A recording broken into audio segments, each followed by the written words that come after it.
Mathrubhumi news impact police ഉദ്യോഗസ്ഥയുടെ നായ വളർത്തലിൽ പൊറുതിമുട്ടിയ തിരുവനന്തപുരം ചേങ്കോട്ടുകോണത്തെ നാട്ടുകാർക്ക് ആശ്വാസം. നായകളെ മാറ്റാൻ തിരുവനന്തപുരം കോർപ്പറേഷൻ മേയർ വി രാജേഷിന്റെ ഇടപെടൽ.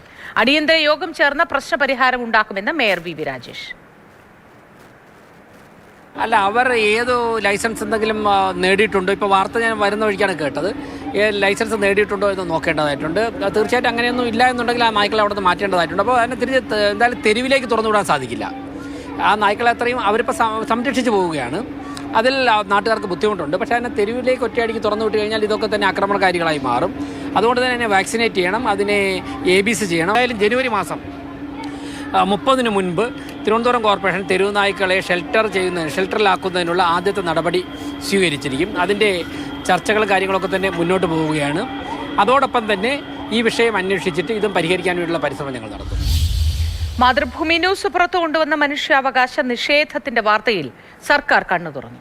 നാളെ പരാതിക്കാരിയെയും നായകളുടെ ഉടമയായ പോലീസ് ഉദ്യോഗസ്ഥയെയും ചേർന്ന് ചർച്ച നടത്തും. ഒരു മനുഷ്യവാസമുള്ള ഒരു വീടാണെന്ന് നമുക്ക് തോന്നാൻ തന്നെ പ്രയാസം തോന്നുന്നു. എങ്ങനെയാണ് ഈ വ്യക്തിയും ഈ നായ്ക്കളുമായിട്ട് ഒരുമിച്ച് സഹവാസം നടത്തുന്നതെന്ന് തന്നെ ഞാൻ ആ വ്യക്തിയോട് സംസാരിക്കുകയും അവര് പറഞ്ഞെന്ന് പറഞ്ഞാൽ 1 വർഷം മുമ്പ് നഗരസഭ ഇതിനെ മാറ്റിക്കോളാം എന്ന് പറഞ്ഞതായിട്ടാണ് അദ്ദേഹം പറയുന്നത്. ഇപ്പൊ ഞാൻ നഗരസഭയുടെ മേയറുമായിട്ട് സംസാരിക്കുകയും മേയർ പറഞ്ഞത് അടിയന്തരമായിട്ട് നമുക്ക് ഈ നായ്ക്കളെ മാറ്റുന്നതിനുള്ള കാര്യങ്ങൾ തീരുമാനിക്കാം. മേയർ സ്ഥലത്തില്ലാത്തത് കൊണ്ട് തന്നെ 17-ാം തീയതിയാണ് മേയർ കോർപ്പറേഷനിൽ ഉണ്ടാവും. 17-ാം തീയതി വാർഡ് കൗൺസിലർക്കും മേയർക്കും കൂടെ ഇരുന്ന് സംസാരിച്ച ഒരു തീരുമാനത്തിൽ എത്തിച്ചേരാമെന്നാണ് എന്നോട് അഭ്യർത്ഥിച്ചത്, അല്ലെങ്കിൽ എന്നോട് പറഞ്ഞിട്ടുള്ളത്. നായകളെ മാറ്റാൻ തയ്യാറെന്ന ഉടമയും പോലീസ് ഉദ്യോഗസ്ഥയുമായ മെറ്റിൽഡ മാതൃഭൂമി ന്യൂസിനോട് പറഞ്ഞു. അയൽവാസികൾക്ക് പട്ടികൾ ബുദ്ധിമുട്ട് ആണ് എന്ന ബോധ്യമുണ്ട്. സർക്കാർ ഇടപെട്ട് നായകളെ മാറ്റണമെന്നും ഉടമ പറഞ്ഞു. എന്റെ ശ്രദ്ധയിൽപ്പെട്ടിട്ടുണ്ട്. എനിക്കും അറിയാം, എന്റെ ഈ വീട്ടിൽ നിൽക്കുന്ന പട്ടികൾ കാരണം എന്റെ അയൽവാസികൾക്ക് ബുദ്ധിമുട്ടാണെന്ന് എനിക്കും പൂർണ്ണ ബോധ്യമുണ്ട്. ഞാനൊരു അല്പ ആരോഗ്യ പ്രശ്നമുള്ള ആളാണ്. അതുകൊണ്ട് എല്ലാം എനിക്ക് മാനേജ് ചെയ്തു പോകാൻ കഴിയുന്നില്ല. എന്റെ പട്ടികളെ വന്ധ്യീകരണം ചെയ്ത് വാക്സിനേഷൻ എടുത്ത് സർക്കാർ വഴി നഗരസഭ വഴി സന്നദ്ധ സംഘടനകളെ ഏൽപ്പിച്ച് ഒരു ഷെൽട്ടർ ഹോമിലേക്ക് പാർപ്പിക്കാൻ എനിക്ക് പൂർണ്ണ സമ്മതമാണെന്ന് ഞാനൊരു റിട്ടേൺ അപേക്ഷ എഴുതി കൊടുത്തിട്ടുണ്ടായിരുന്നു 12/2/2025. പക്ഷേ നഗരസഭ ഈ നിമിഷം വരെയും യാതൊരു നടപടിയും അതിന്മേൽ എടുത്തിട്ടില്ല. എത്രയും പെട്ടെന്ന് നഗരസഭ തന്നെ സർക്കാരിന്റെ ഉത്തരവാദിത്തത്തോടു കൂടി എന്റെ പട്ടികളെ മാറ്റിത്തരണമെന്നാണ് എന്റെ ആവശ്യം. വിവരങ്ങളുമായി AK സ്റ്റെഫിൻ നമുക്കിപ്പം ചേരുന്നുണ്ട്. Stephin, good morning. പോലീസ് ഉദ്യോഗസ്ഥ മെറ്റിൽഡ പറയുന്നത് അങ്ങനെ തയ്യാറാണ്. നേരത്തെ പലവട്ടം ഈ കോർപ്പറേഷനെ അറിയിച്ചിരുന്നു ഈ നായകളെ അവിടെ നിന്ന് മാറ്റണമെന്ന് പറഞ്ഞിരുന്നു എന്നാണ്. ഏത് ഘട്ടത്തിലാണ് മെറ്റിൽഡ ഈ നായകളെ വളർത്തി തുടങ്ങിയത്, ഈ എണ്ണം കൂടിയത്? നഗരസഭ ഇടപെട്ട് ഇപ്പോൾ നമ്മുടെ മാതൃഭൂമി ന്യൂസിന്റെ ഇടപെടലിലൂടെ മേയർ വി രാജേഷ് എന്താണ് പറയുന്നത്? മൂത്തി, ഏതാണ്ട് വർഷങ്ങളായി മെറ്റിൽഡ നായ്ക്കളെ വളർത്തുന്നുണ്ട്. ആദ്യം 1-2 നായ്ക്കൾ മാത്രമാണ് ഉണ്ടായിരുന്നത്. അത് പിന്നീട് പെരുകി ഇത്തരത്തിൽ 50ഓളം നായ്ക്കളാവുകയായിരുന്നു. നമ്മളിപ്പോഴും അവിടെ ചെല്ലുമ്പോഴും നമുക്ക് കാണാൻ കഴിയുന്നത് ഈ അടുത്തിടയ്ക്ക് തന്നെ പ്രസവിച്ച കുഞ്ഞു നായ്ക്കുട്ടികൾ വരെ അവിടെ ഉണ്ട്. അങ്ങനെ ഏതാണ്ട് 50ഓളം നായ്ക്കളാണ് ആ 5 സെന്റ് വരുന്ന സ്ഥലത്ത്, ആ വീട്ടിനുള്ളിൽ, ആ ടെറസിലെല്ലാമായി തന്നെ കഴിയുന്നത്. ഇപ്പോൾ ഏതായാലും ഒരു ഇടപെടൽ ഉണ്ടാക്കുമെന്നുള്ള കാര്യം മേയർ വ്യക്തമാക്കിയിട്ടുണ്ട്.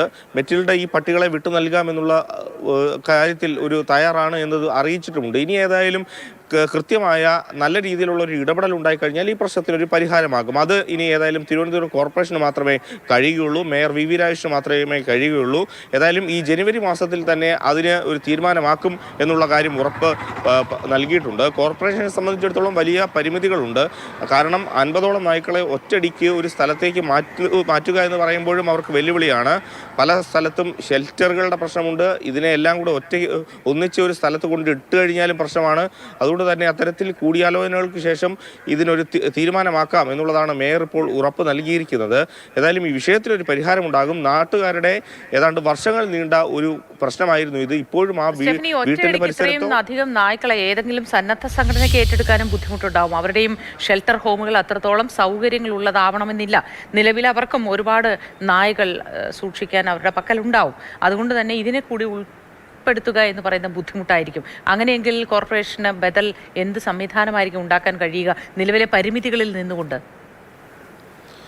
മോത്തി ഏതായാലും അത് ഇനി കൂടി ആലോചിച്ച് മാത്രമേ അക്കാര്യത്തിൽ ഒരു വ്യക്തത വരുത്താൻ സാധിക്കുകയുള്ളൂ. കാരണം BJP ഭരണകൂടം ഇവിടെ അധികാരത്തിൽ എത്തിയപ്പോൾ തന്നെ അവർ പറഞ്ഞൊരു പ്രധാനപ്പെട്ട കാര്യമുണ്ട്. തിരുവനന്തപുരം നഗരത്തിലെ നായ അല്ലെങ്കിൽ തെരുവുനായ പ്രശ്നത്തിനൊരു പരിഹാരം ഉണ്ടാക്കുമെന്ന് വി രാജേഷ് തന്നെ പറഞ്ഞിട്ടുണ്ട്. അതിൻ്റെ ആദ്യപടി ഈ അടുത്ത് തന്നെ നമ്മൾ കാണാനിരിക്കുകയാണ്. അത് എന്ത് തരത്തിലുള്ള തീരുമാനമാണ് എന്നുള്ളത് ഇനി കോർപ്പറേഷൻ വ്യക്തമാക്കേണ്ടതുണ്ട്. പലയിടത്തും ഷെൽട്ടർ തുടങ്ങാനുള്ള അല്ലെങ്കിൽ നായകളെ വന്ധ്യീകരിക്കാനുള്ള തീരുമാനത്തിലേക്കൊക്കെ എത്തിക്കഴിഞ്ഞു. ഇനി ഈ നായകളെ ഒന്നിച്ചൊരു ഷെൽട്ടറിലേക്കോ അല്ലെങ്കിൽ പല സ്ഥലങ്ങളിൽ ഉള്ള ഷെൽട്ടറുകളിലേക്കോ മാറ്റുന്ന ഒരു തീരുമാനത്തിലേക്കായിരിക്കും കോർപ്പറേഷൻ എത്തുക.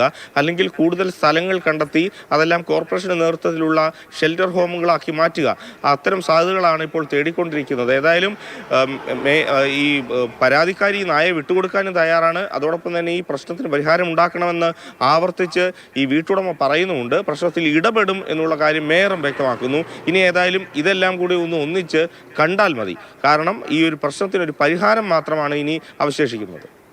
ശരി സ്റ്റെഫൻ, ഏതായാലും മാതൃഭൂമി വാർത്തയുടെ ഫലമായി അത്തരത്തിലൊരു ഇടപെടൽ ഉണ്ടായതിൽ ആശ്വാസമുണ്ട്, ചരിതാർത്ഥ്യമുണ്ട്. AK സ്റ്റെഫനാണ് വിശദാംശങ്ങൾ പങ്കുവച്ചത്. ഇനി ഇതിൽ എന്ത് നടപടി ഉണ്ടാകുന്നു എന്നതാണ്. ഏതായാലും ഈ വാർത്ത നൽകിയത് ഈ ഒരു മാറ്റം ഉണ്ടാകണം എന്നതുകൊണ്ട് തന്നെയാണ്. അതിനെ തുടർന്ന് ഈ മാറ്റത്തിലേക്ക് കാര്യങ്ങൾ നീങ്ങുന്നു എന്നതിലുള്ള ആശ്വാസമുണ്ട്. അത് ഇനി ആ വാർത്തയ്ക്ക് പിന്നാലെ മാറ്റം ഉണ്ടാകുന്നു എന്ന് ഉറപ്പുവരുത്തുക കൂടി ഉത്തരവാദിത്വമാണ്.